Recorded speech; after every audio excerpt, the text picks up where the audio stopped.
Assalamualaikum warahmatullahi wabarakatuh. Bismillahi khairul asma. Bismillahilladzi la yadurru ma'asmihi syai'un fil ardi wala fis sama' wa huwas sami'ul alim. Alhamdulillahilladzi bi ni'matihi tatimmus salihat wa bi nuri wajhihi asyraqat lahu zulumat. Al-Qail fi Kitabil Aziz.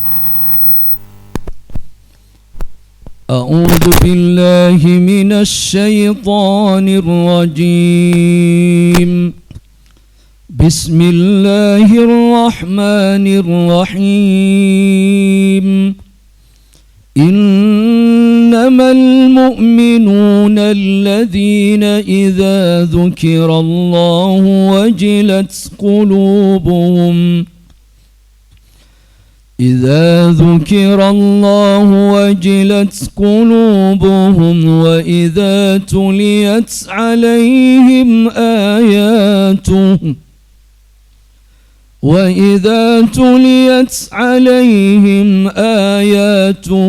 زادتهم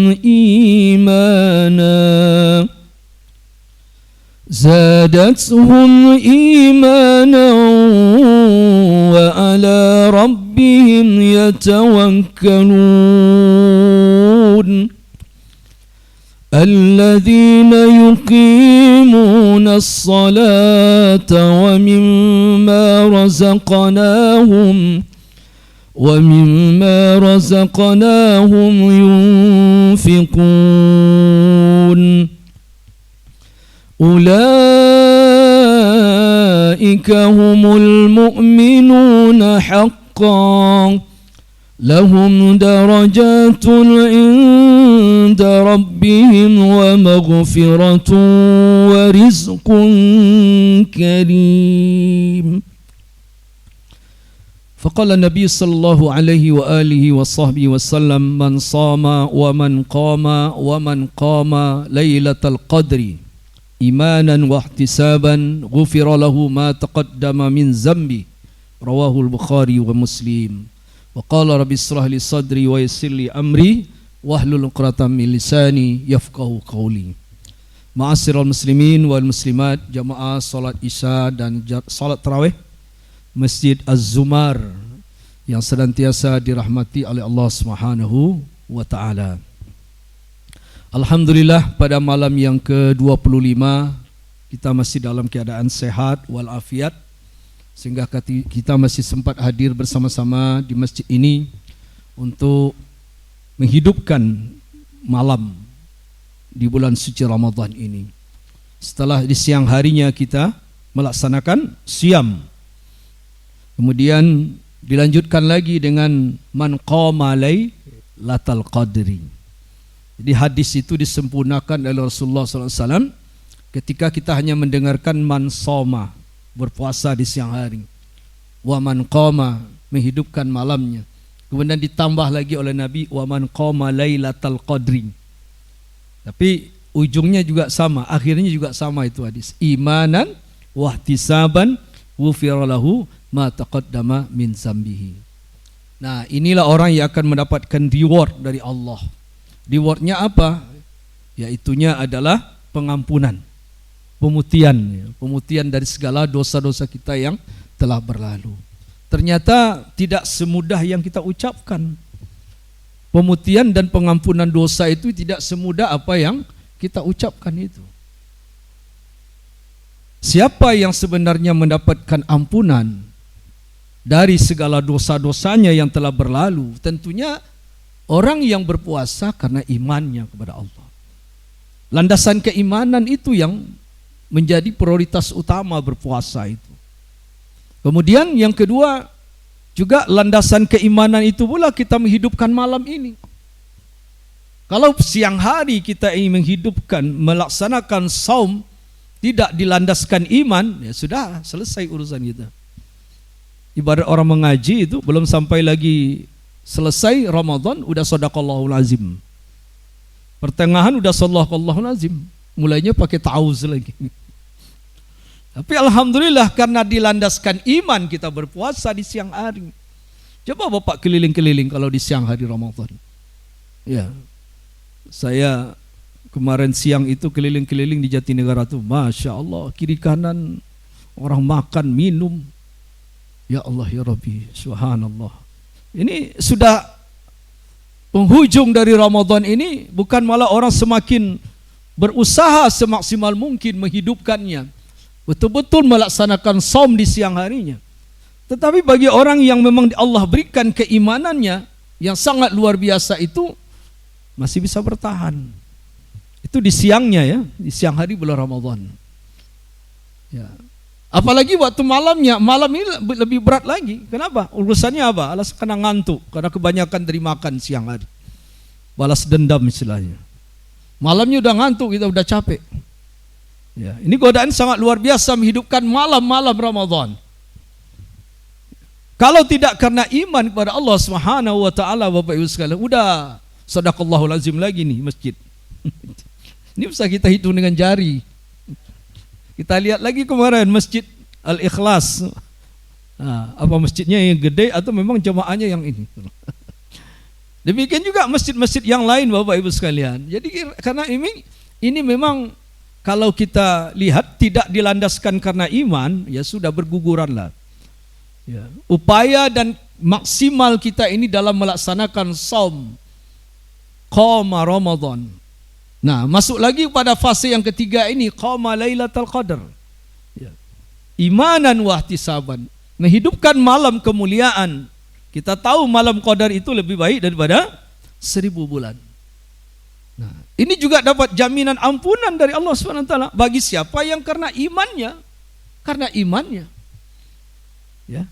Kalau bukan karena imannya, dia tidak akan mampu bertahan sampai dia menghidupkan malam-malam kemuliaan itu. Nah, oleh karena itu Bapak Ibu sekalian, karena imannya juga karena wahtisabannya. Wahtisabannya bagaimana? Karena mengharapkan semata-mata pahala dari Allah SWT. Nah, oleh karena itu, karena iman itulah pada kesempatan ini kita akan bicarakan bagaimana sebetulnya menjadi seorang mukmin atau orang beriman yang sejati itu yang seperti apa. Sehingga kita masih mampu bertahan di malam ini. Mudah-mudahan selesai.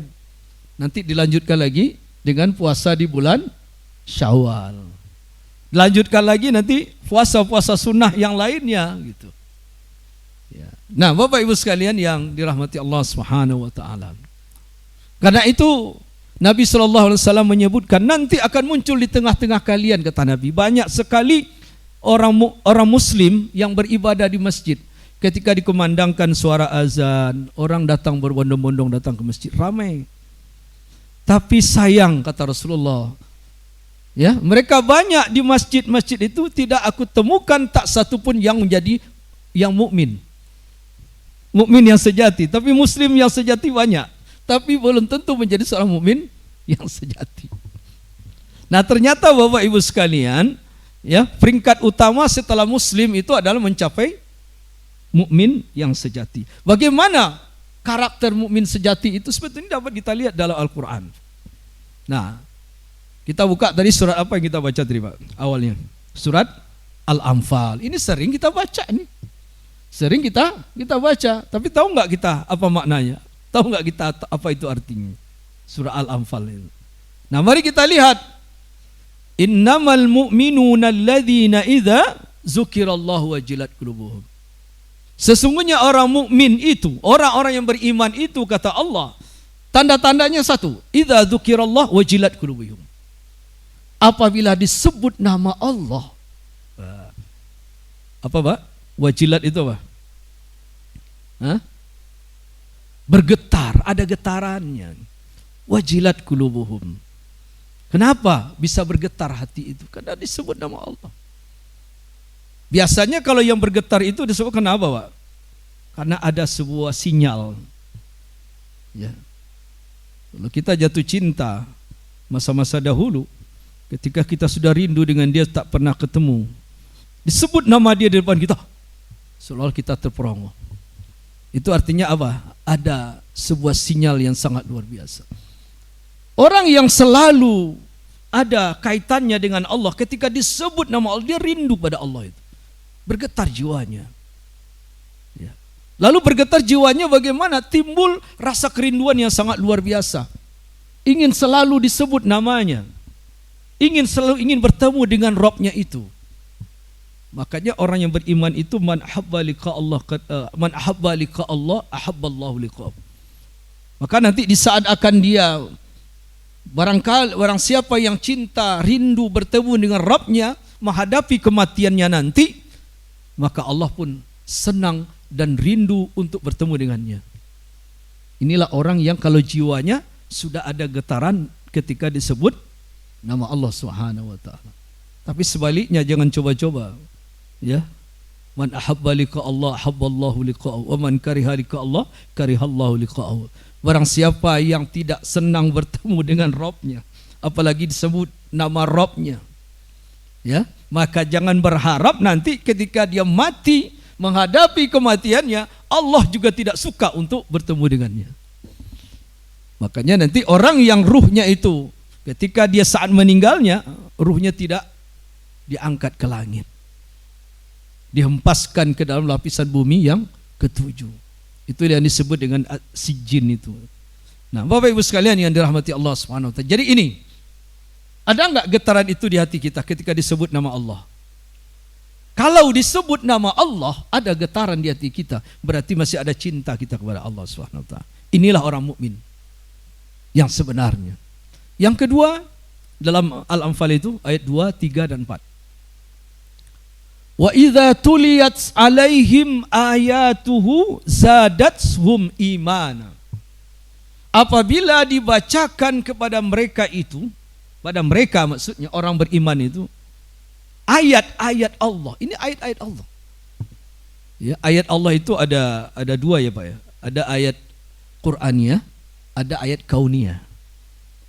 Ayat Qur'aniyah ya Al-Qur'an yang turunnya secara resmi. Ya. Dari Allah SWT ke Lauhil Mahfud. Dari Lauhil Mahfud turun ke Baitul Izzah atau Sama'ud Dunya, langit dunia ini. Ya. Baru setelah itu dari langit dunia ini, Sama'ud Dunya dibawa oleh malaikat Jibril ke bumi secara munajaman, beransur-ansur. Nah, jadi apabila dibacakan ayat-ayat Allah, ya, berupa Al-Quran ini, zadathum iman, bertambah imannya. Maka oleh karena itu kita diperintahkan oleh Allah, fa idza quri'al Qur'anu fastami'u lahu wa ansitu la'allakum turhamun. Apabila kalian, ya, wa idza quri'al Qur'an, apabila dibacakan Al-Qur'an, fastami'u, simaklah, dengarkanlah. Wa ansitu, diamlah. Jadi kalau ada orang baca Quran, itu kita enggak boleh ngobrol. Dengarkan. Nah, oleh karena itu orang yang baca Quran pun juga harus lihat momentumnya gitu. Ya. Nah, kenapa? Karena Quran itu harus disimak dan didengarkan. Sekarang banyak orang ngamen pakai Quran. Nah, jadi harus ditempatkan juga Quran itu bukan untuk alat untuk ngamen. Baca Quran di pasar segala macam tapi enggak didengar oleh orang. Tapi kalau ada orang yang mendengar enggak jadi masalah. Dikhawatirkan Al-Quran menjadi sebuah komoditi untuk hanya sekedar karena dunia. Nah, jadi kalau kita mendengarkan Al-Quran, dibacakan Al-Quran kepada kita, dengarkan agar kita dapat rahmat, simak Al-Quran. Nah, kalau dibacakan kepada mereka itu ayat-ayat Allah berupa Qur'aniyah ini, nah ini para ulama memberikan dua pemahaman tentang ayat-ayat Allah. Ya, tentunya yang pertama apabila dibacakan ayat Allah bertambah imannya. Lalu kemudian ayat Allah yang kedua itu ada kauniyah ini, alam semesta, jagat raya ini, yang keberadaannya dapat dibuktikan melewati ayat Qur'aniyah. Keotentikan Al-Quran itu ada buktinya di alam. Ketika Al-Quran berbicara tentang langit, berbicara tentang bumi, berbicara tentang alam ini, maka ada alam nyata, alam yang tampak. Ya. Al-Quran itu adalah sebagai teksnya. Lalu sebagai bukti otentikan dari sebuah teks Al-Quran, maka kita bisa buktikan dengan adanya ayat kauniyah berupa alam semesta. Nah, ini kalau dibacakan ayat Allah kepada orang-orang yang beriman itu, zadathum imana. Jadi imannya naik itu, Pak. Sudah berapa tuh, Pak? Sudah dua beri ya. Nah. Kemudian yang ketiga, wa ala rabbihim yatawakkalun. Dan kepada Rabbnya mereka itu bertawakal, berserah diri. Ya, berserah diri kepada Allah Subhanahu wa taala. Nah, tingkat kepasrahan yang paling tinggi itu adalah para nabi, Pak. Para nabi. Tingkat ketawakalan yang paling tinggi itu adalah nabi-nabi yang diutus oleh Allah Subhanahu wa taala. Kalau kita ini ada tawakal itu ada dua modelnya. Ada tawakalut taslim, ada tawakalul wakil namanya. Jadi tawakal dalam pengertian taslim itu sudah pasrah. Jadi taslim itu sudah menyerah secara totalitas, mewakilkan kepada Allah secara totalitas. Ya, misalnya apa? Ketika Rasulullah SAW begitu akan diserang oleh yang bernama Datsur, ya, ketika seorang pembunuh bayaran kafir Quraisy, ya, akan menebas leher Nabi SAW, lalu Datsur mengatakan, wahai Muhammad, jika aku tebas engkau dengan lehermu dengan pedangku ini, siapa yang bisa menolongmu? Kira-kira kita bisa nggak jawabnya? Tapi Nabi mengatakan ketika Datsur mengatakan, jika aku tebas engkau dengan pedangku ini, maka Nabi mengatakan spontanitas, tawakal yang paling tinggi hanyalah Allah. Nah ini Pak. Nah, itu. Jadi ketika Nabi mengatakan Allah, betul-betul secara totalitas hanya Allah yang bisa menolong, maka di saat itu pedangnya jatuh. Lalu diambil oleh Nabi SAW, kemudian dicoba oleh Nabi SAW. Bagaimana wahai Datsur, kalau saat ini aku tebas engkau dengan pedang ini, siapa yang bisa menolong? Hanya engkau wahai Muhammad. Dia tidak berkata kepada Allah, tidak Rabbnya Muhammad SAW. Nah ini kalau seandainya kalimat tawakal yang sangat tinggi, ya. Demikian juga Nabiullah yang lainnya ketika dia itu berpasrah diri kepada Allah. Nabi Yusuf misalnya, bagaimana Nabi Yusuf ketika digoda oleh Zulaikha, kecenderungannya juga mau secara manusiawi senang dengan Zulaikha, tetapi ketakutannya kepada Allah Subhanahu wa taala untuk berbuat maksiat lebih daripada mengikuti syahwat nafsunya. Dia di penjara ikhlas, dia mau di penjara, difitnah pun tidak apa-apa, silakan. Akhirnya apa? Dia dipenjarakan. Di penjara pun dia tawakal kepada Allah SWT. Apa yang terjadi? Maka dia pun juga dikeluarkan dari penjara, yang akhirnya Allah mengangkat derajatnya. Nabi Yusuf alaihissalatu wassalam, beliau akhirnya menjadi seorang raja.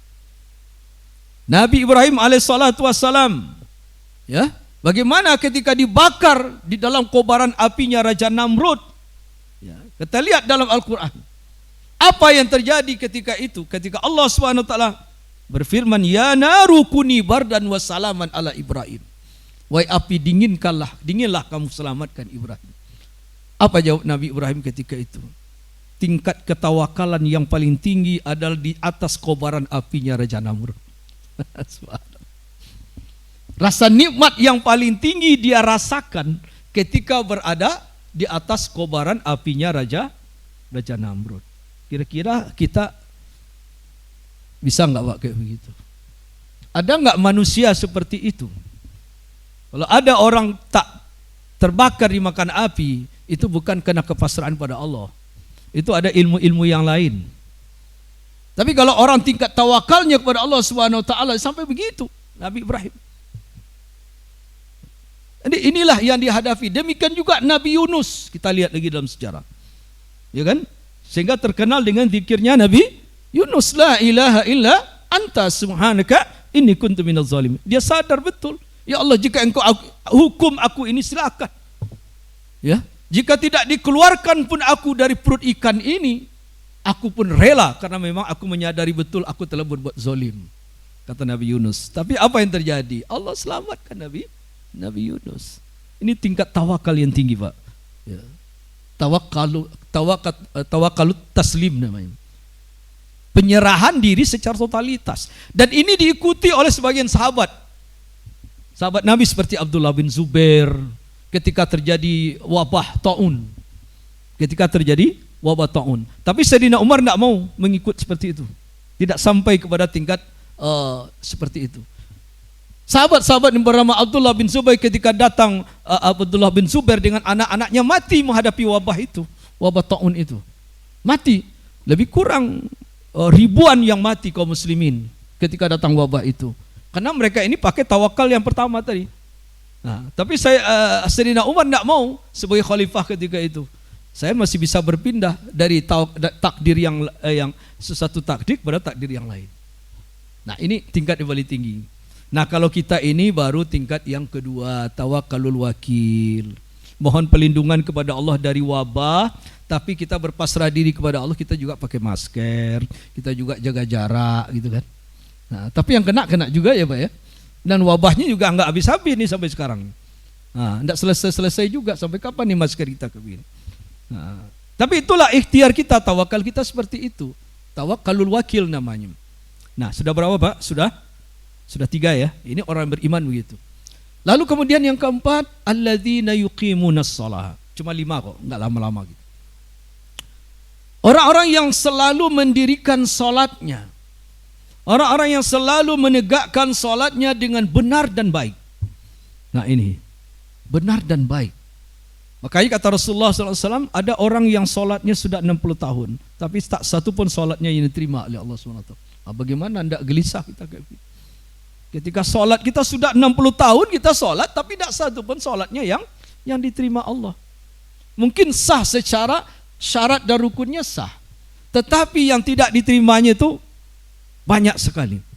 Solatnya sah enggak? Kalau cukup syarat dan rukunnya sah, tapi solat yang diterima itu akan berpengaruh terhadap jiwa seseorang. Kenapa? Karena solat itu ada orang yang solatnya iladatus solat, laporan solat secara vertikal. Dah solat sudah, kayak solatnya anak-anak lah, ya kan? Selesai itu enggak ada lagi. Tapi kalau kita ini seharusnya ya wa yuqimunas shalah, menegakkan solat dengan benar dan khidmat. Jadi nikmat itu. Ya, solat wajibnya juga enak, solat sunatnya juga enak, solat tarawih juga nikmat. Tidak akan mampu kita khidmat khusyuk di dalam solat wajib kita jikalau seandainya kita tidak ada riyadhah di dalam solat sunnahnya. Kalau Bapak Ibu sekalian, termasuk saya, ingin khidmat khusyuk di dalam solat wajib kita, berlatih di dalam solat sunat. Karena itu sunnah-sunnahnya jangan sampai ditinggalkan. Qobliyahnya, ba'diyahnya, ya, solat tahajudnya, ya, solat di antara 2 azan dan iqamatnya, serta doa-doanya. Itu akan mendukung daripada kekhusyukan di dalam solat wajib kita. Nah, tapi kita enggak cukup dengan apa namanya sekedar hanya solat wajib selesai pulang, tidak sempurna, dia tidak akan sampai. Walau bagaimanapun ada pelatihan solat khusyuk, ya, tidak akan bisa mencapai kepada tingkat khusyuk yang sempurna. Saya lebih kurang baru 20 tahun menjadi imam masjid di Pondok Kelapa ini. Itu pun juga kita mengukur Pak, bagaimana kita ini juga tidak terlalu panjang ayatnya, tidak semaunya kita, dan mengukur kondisi jamaah. Bagaimana kita mencapai bisa sholat khusyuk kayak begitu? Coba. Ada jemaah yang menyebutkan, jangan terlalu panjang Ustaz, tidak dipanjangkan, cepat banget Ustaz selesainya. Ini kan susah juga bagi imam. Serba salah kan? Bacaan sih terlalu lambat nih Ustaz, lagunya sih tapi bacaan terlalu lambat, jemaah pada ngantuk. Ya udah dicepati lagi bacaan kayak tadi. Ada lagi yang bilang, jangan terlalu cepat Pak Ustaz bacaannya. Nah, inilah kebijaksanaan kita sebagai seorang imam, mengukur diri dan juga jamaah. Ya, jangan sampai terjadi di satu masjid ketika ada seorang imam hanya mengukur dirinya saja, ayatnya dipanjangin, ya kan? Panjang ayatnya, lagunya juga dipanjangin, jamaahnya nggak tahu udah tua, tinggal berapa orang lagi yang tinggal, besok nggak ada lagi yang sholat masjid.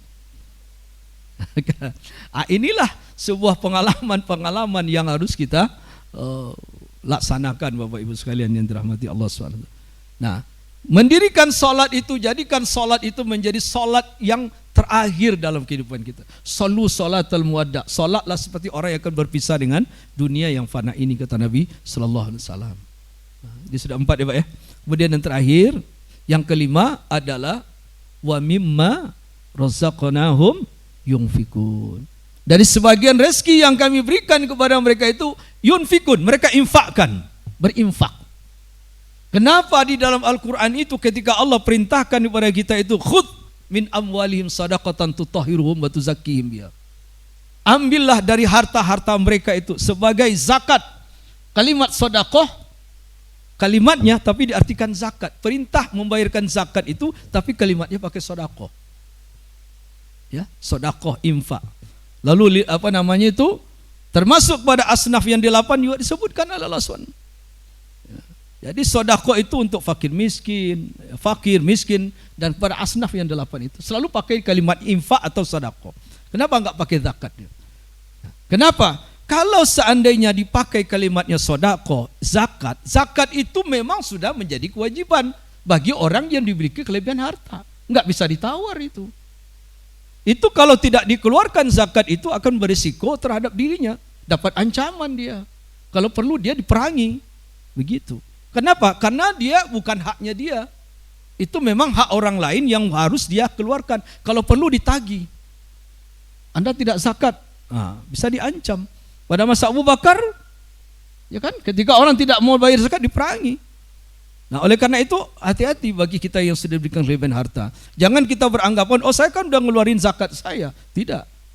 Belum sempurna itu. Kenapa? Karena kita ada sebuah tuntutan kewajiban sehingga kita melakukan hal itu. Tapi kalau orang yang sudah terbiasa infak sedekah, maka ini zakat tidak lagi menjadi suatu keberatan bagi dia. Jadi tidak perlu bangga seorang kaya misalnya banyak mengeluarkan zakat, tidak perlu bangga. Karena memang hak orang lain yang dia harus dia keluarkan. Tapi kalau infak sedekah ini adalah cerminan dirinya dia. Kenapa? Karena itu berangkat dari hati yang paling dalam. Itulah dia yang sebenarnya. Kalau dia zakat belum tentu. Itu baru menjadi hak dan kewajibannya. Karena itu bukan milik dia, karena milik orang lain. Itu. Nah, oleh karena itu Bapak Ibu sekalian perlu kita pahami bersama betapa pentingnya bagi kita itu sedekah. Nah, sehingga ini akan memberikan sebuah keringanan bagi kita yang sudah diberikan kelebihan harta untuk membayarkan zakat. Ya, zakat itu kan haulnya kemudian nisabnya. Kalau sampai haul dan nisabnya baru kita keluar. Tapi infak sedekah ini dalam berbagai kesempatan bisa kita lakukan. Nah, inilah di antara poin Allah sebutkan dalam Al-Quran, dalam surat Al-Anfal ini, yang Allah kategorikan sebagai mukmin yang sejati. Nanti dilihat pada ayatnya lanjutan itu, ulaika humul mu'minuna haqqa. Inilah orang-orang mukmin yang sebenarnya.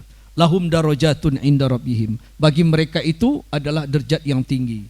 Ya, wa maghfiratun, akan mendapatkan ampunan. Nah, itu tadi, ampunan dari Allah Subhanahu wa taala, wa rizqun karim. Ya, kalimatnya apa? Wariskun karim. Wariskun karim itu lebih segala-galanya. Ya, lebih daripada harta yang banyak yang berlimpah. Rizqun karim, kemuliaan. Dia punya harta, dia punya rezeki, tapi dimuliakan oleh Allah. Tidak hanya dimuliakan oleh manusia, Allah memuliakannya. Jadi dia sebetul-betul memberikan dari hartanya itu, dia menjadi orang yang mulia, menjadi terhormat, baik di bumi maupun di langit. Jangan sampai cuma menjadi terhormat di bumi, tapi tidak terhormat di hadapan Allah Subhanahu wa ta'ala.